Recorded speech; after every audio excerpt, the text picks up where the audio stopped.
હાલ ચાલી રહેલા શ્રાવણ માસના પ્રથમ સોમવારે શિવાલયોમાં ભક્તોના ઘોડાપુર ઉમટી પડ્યા તો વહેલી સવારથી શિવાલયો હર હર મહાદેવના નાદથી ગુંજી ઉઠ્યા। શ્રાવણ મહિનાનો આજે પ્રથમ સોમવાર શિવભક્તોની ભીડ દરેક શિવાલયમાં ભગવાન મહાદેવને રીઝવવા માટે તો ઉમટી પડ્યા હતા। હર હર મહાદેવના નાદથી શહેરના શિવાલય રહ્યા હતા। ભારત શિવલિંગ ગુજરાતનું સૌથી મોટું પાલ રોડ પર આવેલ અટલ આશ્રમમાં આવી જ ભક્તોની ભીડ જોવા મળી હતી।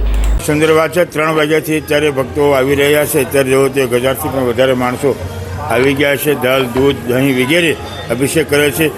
30 દિવસ ચારે પ્રહરની પૂજા પણ અમારે ઘણા ભક્તો દ્વારા રાખવામાં આવેલી છે અને પારદ શિવલિંગની પૂજા અર્ચના કરવાથી એવું કહે છે કે શાસ્ત્રમાં દરેક કાર્યની સિદ્ધિ થાય છે। 12 જ્યોતિર્લિંગથી અધિક ફળ ધરાવનારું હોય તે પારદ શિવલિંગ છે।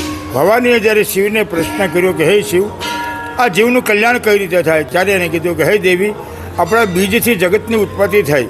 ભગવાનને શિવનું બીજ કીધેલું છે પારાને, એટલે એ પારાના શિવલિંગને ઠોચ કરી મજબૂતી કરી અને એને શિવલિંગને આકાર આપી એની પૂજાર્ચન કરવાથી જીવની સાયુજ્ય મુક્તિ મળે છે।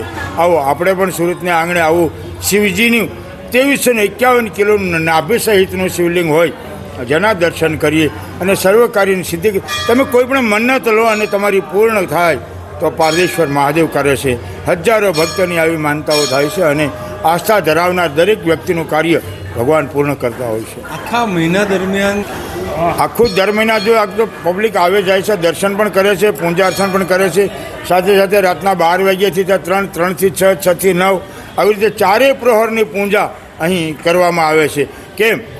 આ 1 મહિનો શિવ જીવનું કલ્યાણ કરવા માટે સતત 12 દરવાજા 4 દરવાજા ખુલ્લા હોય છે કે આવતું જીવ મને અપનાવ અને તારા જીવનું કલ્યાણ કરી શકે। Bureau report S9 news Surat. અમારી તમામ માહિતીથી અપડેટ રહેવા માટે જોડાયેલા રહો S9 ન્યૂઝ સાથે।